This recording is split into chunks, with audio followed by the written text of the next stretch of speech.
અમરેલી પોલીસે યુવતીની ધરપકડ બાદ સરઘસ કાઢવા મામલે સુરતમાં આવેદનપત્ર આપવામાં આવ્યું છે, જેમાં આ કૃત્યને માનવ અધિકારોના ઉલ્લંઘન અને કાયદાની પ્રક્રિયાની ગંભીર અવગણના ગણાવી છે। અમરેલીની અંદર એક યુવતીની ધરપકડ બાદ સરઘસ કાઢવામાં આવ્યું હતું, જે ઘટનાને લઈને સુરતમાં કલેક્ટરને આવેદનપત્ર આપવામાં આવ્યું હતું।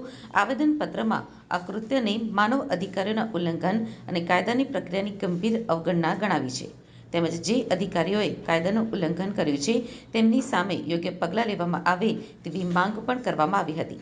આ આવેદનપત્ર આપવા આવેલા લોકોએ દીકરીને ન્યાય આપો એવા સૂત્રોચ્ચાર પણ કર્યા હતા।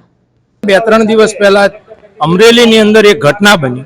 ભારતીય જનતા પાર્ટીના સંગઠનના માથાકૂટમાં એટલે કે સંગઠનનો હોદ્દો લેવા માટે ભાજપના બે ગ્રુપો વચ્ચે, બે જૂથો વચ્ચે જે કાંઈ લેટરકાંડ બન્યો, એ લેટરકાંડમાં ભારતીય જનતા પાર્ટીના એક કાર્યકર્તાને ત્યાં એક નિર્દોષ દીકરી, સામાન્ય ઘર પરિવારની દીકરી નોકરી કરતી હતી, એમનું કામ હતું માત્ર ટાઈપિંગ કરવાનું। એ ટાઈપિંગ કરનાર દીકરી પર ભારતીય જનતા પાર્ટીના ભાજપના ધારાસભ્ય, અમરેલીના ધારાસભ્ય એટલે કૌશિક વેકરિયાએ પોલીસમાં પોતાનો રોફ, અભિમાન અને પાવર જતાડીને એ નિર્દોષ દીકરી જેનું કામ સાક્ષી બનવાનું છે એને આરોપી બનાવી, એના પર ગુનો નોંધી સૂર્યાસ્ત પછી કોઈ પણ બેન દીકરીની ધરપકડ ન થાય અને એ દીકરીની રાત્રે 12 વાગ્યા પછી ધરપકડ કરાવરાવી।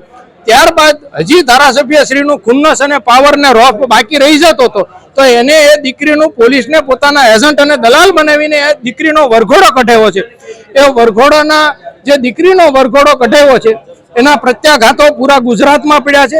ગુજરાતનો સમગ્ર સમાજ, સર્વ સમાજ જ્યારે એ દીકરીના સમર્થનમાં ઉતર્યો છે અને ગુજરાતની એ બહેન દીકરીનું જે રીતે ભારતીય જનતા પાર્ટીના શાસકો અન્યાય અને અત્યાચાર કરી રહ્યા છે એના વિરોધમાં સમગ્ર ગુજરાતમાં ભારતીય જનતા પાર્ટી જે રીતે હમણાં વરઘોડાનું મેકઓવર કરવાનું અને ટૂંના મુજીક વગાડીને પોલીસને પણ જે સિંઘમ બનવાનો ચસ્કો લાગ્યો છે, ત્યારે ગુજરાતમાં લોકોમાં ખૂબ ગુસ્સો છે કે બહેન દીકરીઓનો તો મલાજો જાળવો, બહેન દીકરીઓને પણ આવા વરઘોડા કઢાવી અને પોલીસ પોતાની પીઠ થપથપાવી રહી હોય અને ભાજપના ધારાસભ્યો પોતાનો અભિમાન સંતોષી રહ્યા હોય તો ગુજરાત માટે ખૂબ કલંક અને જધન્ય અપરાધ છે। અને જો પોલીસને વરઘોડા કાઢવાનો શોખ જ હોય તો ગુજરાતમાં ગલીએ ગલીએ બુટલેગરો છે, ગુજરાતમાં ગલીએ ગલીએ ડ્રગ્સ અને દારૂ વેચાય છે, ગુજરાતમાં ગલીએ ગલીએ દારૂ જુગારની ક્લબો ચાલે છે, તો પોલીસ એના વરઘોડા કાઢીને બતાવે। હમણાં 6000 કરોડનો આરોપી ભારતીય જનતા પાર્ટીનો એક નેતા ઉત્તર ગુજરાતમાં લોકો, સામાન્ય ગરીબ માણસોનો ફૂલેકું ફેલાવનારો પકડાયો છે, તો એનો તો વરઘોડો નથી નીકળતો। ભાજપના નેતાઓ હંમેશા છાછવારે ગુનાખોરી કરતા પકડાય છે, રેતી ખનન કરતા પકડાય છે, દાદાગીરી કરતા પકડાય છે, બળાત્કાર કરતા ઝડપાય છે, એનો વરઘોડો નથી નીકળતો, તો સામાન્ય માણસ અને સામાન્ય બેન દીકરીનો વરઘોડો નીકળ્યો છે। એના વિરોધમાં અમારો રજૂઆતમાં એક નિર્દોષ દીકરીને લેટર કાંડ બાબતે ન્યાય અપાવવા માટે અમે મામલતદાર કચેરીએ બધા ભેગા થયા છીએ। દીકરી નિર્દોષ છે, દીકરીને કશી ખબર જ નથી, એક જગ્યાએ નોકરી કરે છે અને ભાજપના અંદરો અંદર નેતાઓના પોતપોતાના વિવાદના લીધે આ દીકરીને એક મોહરો બનાવવામાં આવી છે। દીકરીને ખાલી એટલું જ કીધું છે કે તું ટાઈપિંગ કરી આપ એક મુદ્દા માટે।